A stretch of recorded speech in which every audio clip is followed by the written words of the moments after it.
chapter 9. Now in the 24th day of this month, the children of Israel were assembled with fasting and with sackcloths and earth upon them.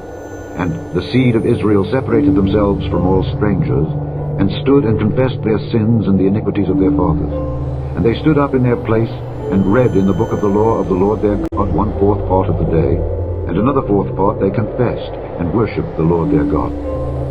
Then stood up upon the stairs of the Levites Jeshua and Bani, Kadmiel, Shebaniah, Bunni, Sherebiah, Bani, and Kenani, and cried with a loud voice unto the Lord their God. Then the Levites, Jeshua and Kadmiel, Bani, Hashabniah, Sherebiah, and Hodijah, Shebaniah, and Pethahiah, said, Stand up and bless the Lord your God forever and ever, and blessed be thy glorious name, which is exalted above all blessing and praise. Thou, even thou, art Lord alone. Thou hast made heaven, the heaven of heavens, with all their host, the earth and all things that are therein, the seas and all that is therein, and thou preservest them all. And the host of heaven worshippeth thee.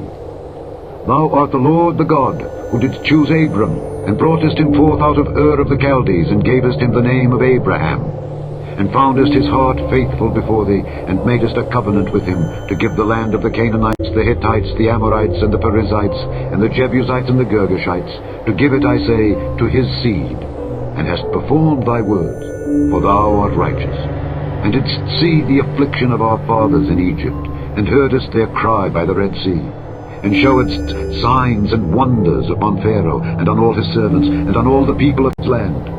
For thou knewest that they dealt proudly against them. So didst thou get thee a name, as it is this day. And thou didst divide the sea before them, so that they went through the midst of the sea on the dry land. And their persecutors thou threwest into the deeps, as a stone into the mighty waters.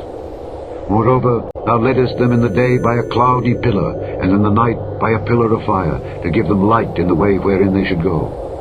Thou camest down also upon Mount Sinai, and spakest with them from heaven, and gavest them right judgments and true laws, good statutes and commandments, and madest known unto them thy holy Sabbath, and commandedst them precepts, statutes, and laws by the hand of Moses thy servant, and gavest them bread from heaven for their hunger, and broughtest forth water for them out of the rock for their thirst, and promisedst them that they should go in to possess the land which thou hadst sworn to give them. But they and our fathers dealt proudly, and hardened their necks, and hearkened not to thy commandments, and refused to obey, neither were mindful of thy wonders that thou didst among them, but hardened their necks, and in their rebellion appointed a captain to return to their bondage. But thou art a God ready to pardon, gracious and merciful, slow to anger, and of great kindness, and forsookest them not.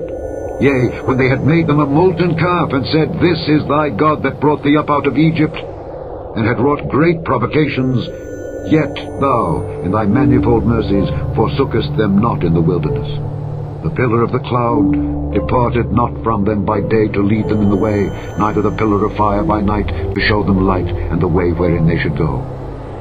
Thou gavest also thy good spirit to instruct them, and withheldest not thy manna from their mouth, and gavest them water for their thirst. Yea, 40 years didst thou sustain them in the wilderness, so that they lacked nothing. Their clothes waxed not old, and their feet swelled not. Moreover, thou gavest them kingdoms and nations, and didst divide them into corners. So they possessed the land of Sihon, and the land of the king of Heshbon, and the land of Og king of Bashan,